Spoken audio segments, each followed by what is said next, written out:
The Face in the Frost by John Bellairs, 3. After more than 2 hours of uneventful drifting, the Actaeon rounded a sweeping curve, and Prospero, who was sitting on one of the bow chasers, saw a blue twilight glimmer ahead. He pointed this out to Roger, who was poking a straw into the touch hole of the other brass cannon to see if it really was bored all the way through. "Oh, yes, the lake," said Roger without looking up. He was determined to be nonchalant until Prospero asked him one question. "All right," said Prospero, drawing a deep breath. "How did you know the screen was rusted through?" "A very simple matter, my dear Prospero. You made that screen 20 years ago. It has been in the tunnel for 3 years, so I looked in Captain Monkhouse's table of rust rates, one of the books in the ship's library, and I calculated the rest with the aid of my little pocket hygrometer." "Little pocket hygrometer? I don't believe you." Roger held up a turnip-shaped gold watch on a long twisted chain.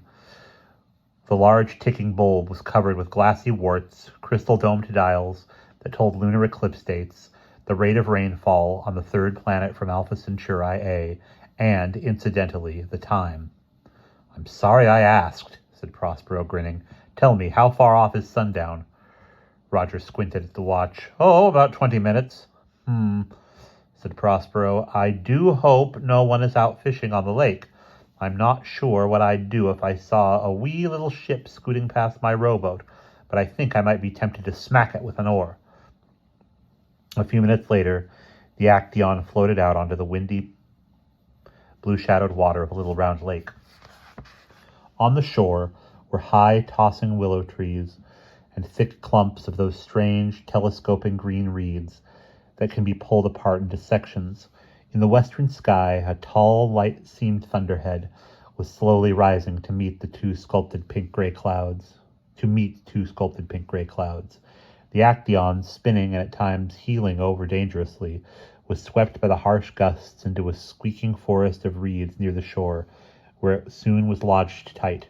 Prospero peered through the yellow-banded green columns and listened. From the dark bushes on the shore came voices. "Of course it's a duck. What else would it be?" Then the other voice, rumbly and sarcastic. "Really? How many ducks do you know that spin around and around while they swim?" "Shut up. You'll scare it away." Now Prospero and Roger could see 2 hunched men in the olive light. One of them was quite fat, probably off-duty soldiers, since they both wore wide-brimmed pot helmets and carried crossbows. "I've always hated duck hunters," whispered Prospero. "I wonder if there's something I can do. Let's see. Oh, good grief. If I had thought of it back there, we wouldn't have had any trouble with the troll." He hit himself on the head with the flat of his hand. "I wonder if I would have thought of it if things had really come to a crisis. Oh, well." What are you talking about?" said Roger. Prospero took off his hat, smoothed down his hair, put the hat back on again, and shook his sleeves back. "Just watch," he said. "Oh, by the way, how much time do we have now?" "About 3 minutes, if your almanac is right." "Just enough time," said Prospero, and he began to make rapid hand passes over the deck. Roger heard him chanting in a low voice and caught the Celtic word for Greek fire, couched between 2 old Dutch swear words. Suddenly there was a long, loud, ripping crash as pinpoints of fire shot from the 32 cannons of the Actaeon. A great bluish cloud rose over the ship, and the guns went off again. One hunter jumped up and ran, stumbling through the thorn bushes, screaming, "Yah, spirits from the vasty deep!" The other fainted, and when he came to, he saw a pair of bearded men standing over him. Both were wet to the waist and laughing. The shorter had just crammed a toy boat into his Gladstone bag. "Could you tell us," said Prospero politely, "which of the absurd, small, foolish countries of the South are we in?" He knew very well where he was, but he wanted to hear the soldier's reply. The prostrate man, a pot-bellied sergeant with a President Cleveland mustache, looked offended. "You're in the Grand Union of the 5 counties, population 7,200. Our motto is Sequatis Terram Ammonium circumspice. That's Latin. We don't think our country is small. You can think what you like, said Roger as he helped the men up. I believe your king is Gorm the Third, surnamed the Wonder Worker. The sergeant was beginning to recover his stuffy composure, and he would have leveled his crossbow at these two intruders if he had been able to find it. Prospero had thrown it into the middle of the lake. Well, harumphed the sergeant, you seem to know so much. Maybe you can tell me what you're doing here. There's 3 feet of sinking water in King Gorm's dungeons, and you're going to be sitting in it. Oh, stop, said Prospero impatiently. King Gorm converted his dungeons into handball courts, and he uses his rack to stretch taffy. Now take us to him, or I'll make your mustache light up. The guard looked at Prospero for a minute, and then he shrugged. Oh, well, if you live in a poor little country about nobody cares if people make fun of you, come on.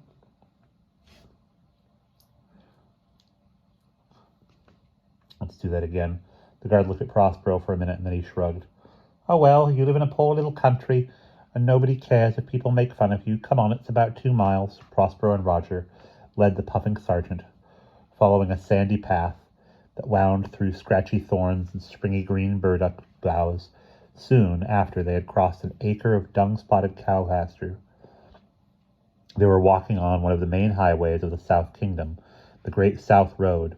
It was one of the works of Goodwin I, and it was paved with hexagonal granite blocks, some of which were stamped with the king's arm, and the phrase, good roads, every 100 miles or so you would find by the roadside.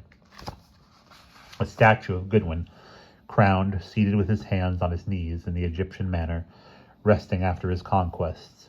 What conquests were referred to would be hard to say, since Goodwin inherited the South Kingdom through a series of dynamic perversions, freaks, and mishaps, much too tedious to discuss here. At any rate, the road took the 3 men through a small chestnut forest, over rain-grooved stones covered with green, spiny pods, and out onto a broad, stubbly, treeless plain. There, far ahead, but clearly visible, stood the castle of King Gorm the Wonder Worker, a not very invulnerable fortress that just stood naked there in the middle of the plain, without protecting wall, barbican, or moat. For years, the castle had simply been a tall stone box fringed with battlements, but on the southeast corner, Gorm had added a tall fieldstone tower capped by a paneled ice cream cone roof. On 3 levels were long lancet windows with malleable sills, but they were blacked out from the inside by heavy brown curtains. Prospero and Roger knew very well what the tower was for, and they laughed at the sight of it.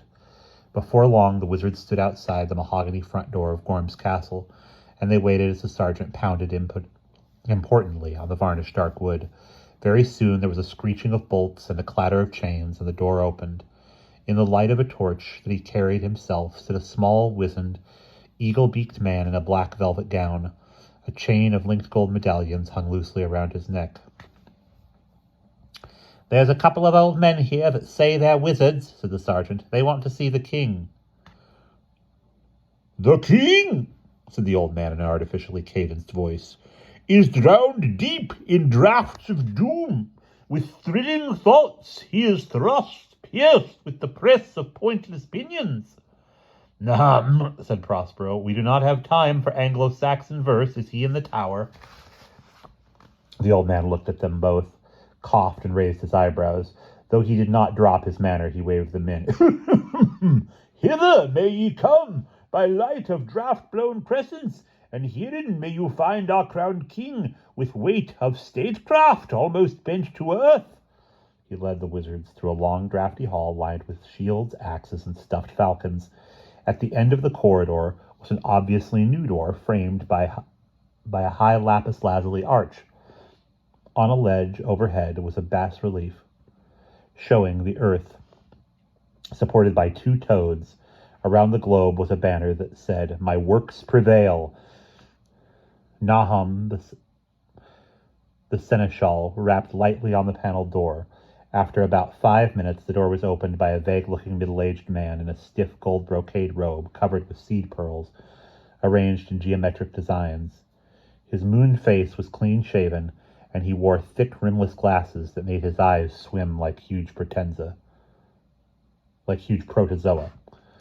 Nahum bowed and spoke. Most intransigent monarch, two wanderers whose years hang about them like millstones, though their wisdom rattles beads in the nursery of the mind, seek humble access to your cloud-bedizened person. The wavy eyes grew bigger behind the bottle glass. Oh, good heavens, it's Prospero and Roger. Come in. Now, you should stop studying rhetoric books and go back to Beowulf. I like the alliterative style better. Nahum bobbed again. My crest is cropped by croaking cranes. I go to drown in doleful dumps, dead drunk with drear ahead. He turned and left. Prospero and Roger entered a dark, echoing silo that seemed to be full of humming, crackling fireflies. The tower had only one room, and the walls, ringed by galleries, at intervals rose 100 feet to the conical roof. In the great dark void above the wizards' heads hung tiny galaxies, solar systems, and nebulae. Checkered, spotted, and marbled planets moved around, flaring orange suns the size of ping-pong balls. Multi-ringed Saturns were surrounded by clouds of pinhead moons, and three-tailed comets roared through spinning clusters of stars with a noise like toy locomotives. Gorm was a magician, but an introspective one, a model railroad hobbyist. Now he stood staring delightedly up at the clicking, clanging, flashing pinball machine he had been working on for 40 years. We've been having some trouble with Sector 8, he said, waving a wooden pointer. A couple of planets are doing a hornpipe, and before long, apocalypse. I think we must blame the terrible black planet Yuggoth, which rolls aimlessly in the stupefying darkness. Oop, watch out! All three hit the floor as a 5-pronged comet, looking like a Chinese kite, came whooshing down at them. It dusted the floor with its tail and roared up again into the sparkling indoor night. Prospero picked himself up. Gorm, I know you want us to stay for a supernova or something, but we're in a hurry. Do you have the key to the Hall of Records? Gorm looked vague. Key. There was a door to which I had no key. Very fine. Persian decadent writers made handsome rugs, too, some of them. Oh, yes, the curator has one, but visiting hours are from 2 to 2:30, Monday through Wednesday, and he is not likely to be around. No, I shouldn't think so. But I have a key. Keep it on a chain around my neck. If he is there, show it to him and tell him I sent you. Are you sure you can't stay? One of these galaxies is going to go off in a little bit. Thanks, said Prospero, but we've got to get going. As it is, it'll be midnight when we get there. I wish I could tell you what's going on, but I'm not sure of anything myself. King Gorm looked at Prospero with a sad smile. You know the trouble with you is that you don't have any purpose in your life, always running in and out.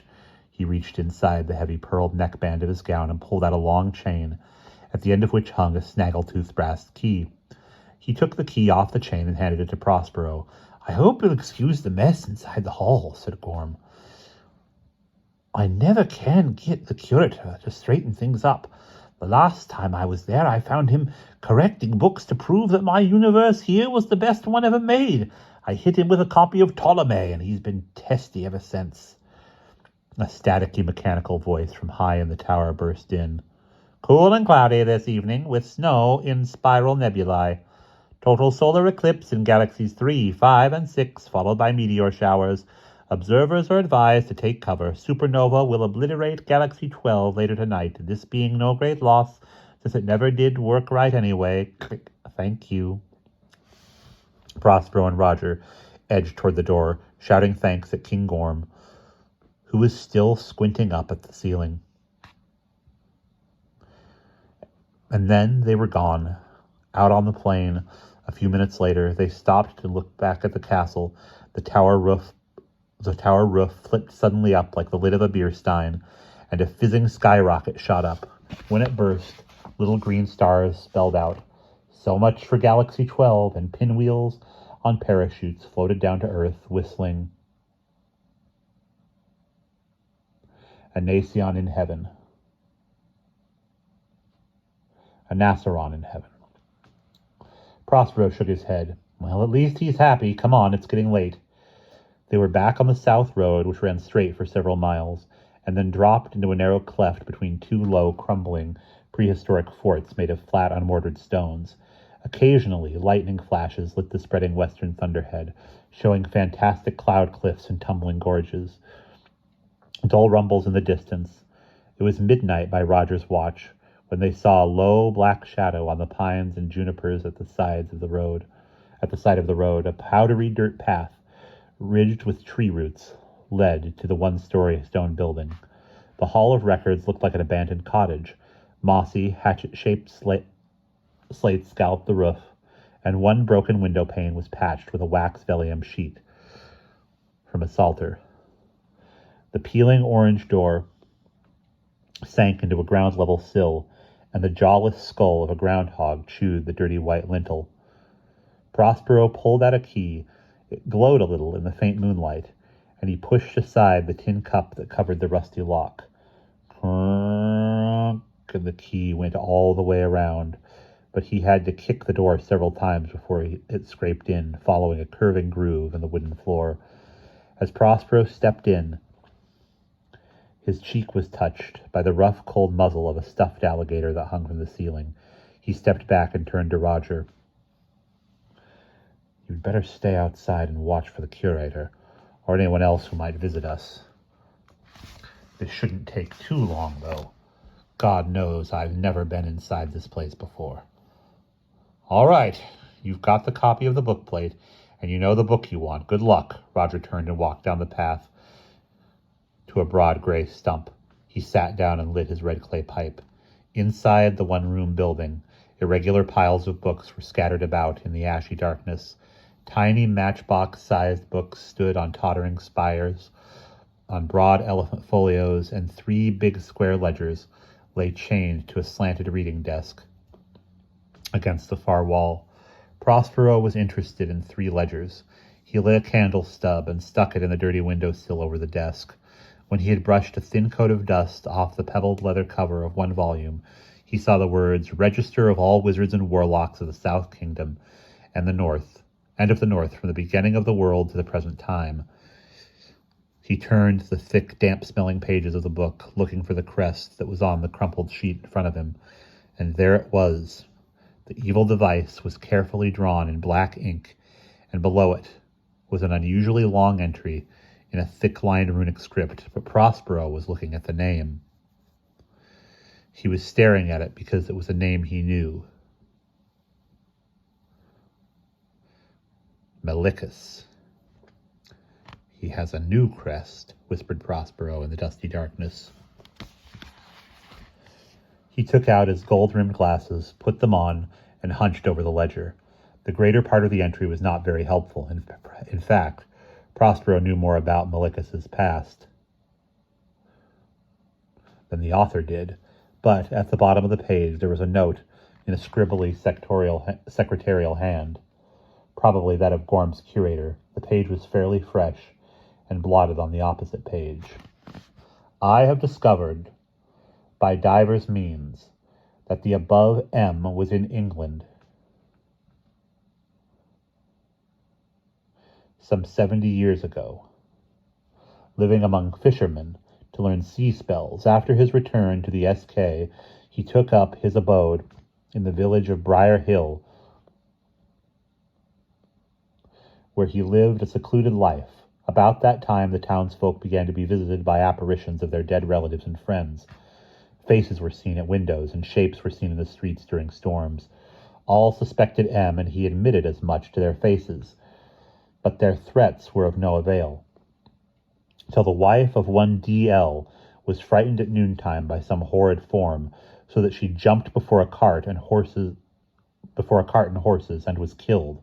L gathered a group of men who went one night to the home of M, armed with clubs and scythes. As they were battering on the door, M escaped by a cellar window, but he was seen and a chase ensued. The townsfolk followed M to a small forest some 3 miles from the town, where L wounded him with a bowshot. The wizard entered the forest and was lost in the darkness. But El, who was still angered beyond reason, persuaded his fellows to ring the forest about and guard all the ways of egress. Maddened by him, they set a blaze which well nigh consumed the whole wood, so that the next morning they found within the burnt body of M, which they buried in the forest clearing where he fell. The forest has grown back, but not as before, and I myself would not go within it at night or day. The townsmen call it the empty forest, since animals and birds do not live there. Obit Melicus Magister A degree 697 AUC. Prospero stood over the glimmering yellow page, gripping the book with both hands. A bit of plaster dropped from the ceiling onto the paper, startling him, and he jumped back, looking around wildly. The room was quiet, but overhead he heard hollow tumbling sounds. The thunderhead must be moving in fast now, he thought. A leafy branch swished across the window, and an acorn rolled all the way down the roof. Now he could hear the wind hissing in the pipes. Usually Prospero enjoyed storms, but this one, like the storm of the day before, oppressed him in a strange way. He found it was all he could do to go across the room to the doorway, where he stood looking out into the windy, tossing night. Big splashing drops were starting to fall, and from where he stood, by the sagging orange door, he could see Roger hurrying up the path, pulling up his hood to keep off the rain, which now began to sweep in by long gray sheets. As Prospero stood there waiting for Roger, he began to feel more and more strange. The feeling reminded him of a time when he had been sitting by the fire one night, on the verge of a very bad cold. Everything around him, outdoor noises, the normal creakings of the house, the ticking of the clocks, had seemed distant and muted. That was how things seemed now. His face prickled, he felt hot, and it was hard for him to move. Though he had important news for Roger, he did not feel like saying anything. Roger brushed past him and stopped in the middle of the room. "Well, shut the door." His voice was sharp and almost contemptuous. Prospero struggled to push and lift the door back into place, and when he had finished, his forehead throbbed, and the tipsy orange rectangle seemed blurred. He went to a nearby window and stood looking at the running ice-gray pane. Roger lit a two-socketed candelabrum and set it on a pillar of books in the center of the room. The streaming rain and the reflected candlelight made strange, disturbing dancing shapes on the window. Gray figures waved their arms. Without turning, Prospero spoke in a throaty, feverish voice. "Roger, I have found something here." "Have you?" Roger laughed. But it was the wrong kind of laugh, and it ended on a barking sound. Prospero stared harder at the glimmering square that was crawling before his eyes. "You aren't Roger, are you?" "No," said the figure behind him. "I am not, though I wear his cloak and carry his staff, a staff which supposedly can only be wielded by the great sorcerer himself. Let us see." Prospero heard a sharp rap behind him and saw a sickly yellow light dance for a few moments on the dust-webbed walls, like a flare-up from an almost dead fire. The air around him was heaving now. He felt as if he were at the bottom of the sea. "Not a very good light, perhaps," said the figure, "but soon there will be none at all. Right now, Bacon is being led into the forest by two of Gorm's soldiers, who think they are under orders from the king to execute a warlock. I summoned them after I had disarmed your friend. They will probably strike his head off when they find a log they can use as for a chopping block. Now Prospero could not have turned around if he had wanted to. He had to grit his teeth and stare to keep from losing consciousness. "How could you disarm him?" he said. "Very easily. I serve someone who has more power than both of you together. My master will spare you if you go home and wait. He will not harm you if you go home and stay there. After his victory, you may want to serve him. Do you know what happens to a wizard's staff when the wizard dies?" Prospero saw the wavering, cowled shape reflected in the candle-lit pane. It held a long black staff. Suddenly there was a loud crack, and the staff bent, twisted, writhed into an ugly bent branch, covered with cancerous, scabbed growths. The figure cast the shuddering piece of wood to the floor and said quietly, "He is dead. Go home." Prospero was alone in the dark room. The rain clattered on the loose slates and went pock-pock at the parchment nailed over the broken pane, until a sudden gust blew the sheet loose and threw a spatter of rain on the floor. He stood there all night, his hands on the window-sill. He stared at the lines and scratches in the wood, as if he were trying to find a pattern. Someone had scratched the nonsense Latin word necravit into the sash, and he stared at this for some time. A black beetle climbed the speckled pane, and somewhere in the back of the creaking room a fly was buzzing and bumping stupidly against a window. The wet wind, blowing through the broken pane, riffled through a thick book spread open on the floor. The rain stopped, and the streaked pane grew gradually lighter as an overcast, humid day dawned. Prospero straightened and flexed his stiff, dirty hands. He picked up his staff and satchel, forcing his eyes away from the stick on the floor, and he wrenched open the door, shut it, locked it, and put the key over the lintel. Prospero looked at the split and crumbling stump where Roger had sat the night before, and he grimaced. Staff in hand, he walked stiffly down the muddy path to the stone-paved highway, where he stood for a minute looking at the still puddles that lay in the cracks and smooth, worn hollows of the road. He set out, walking with long strides, and the direction he took was not towards home. And that is the end of chapter 3.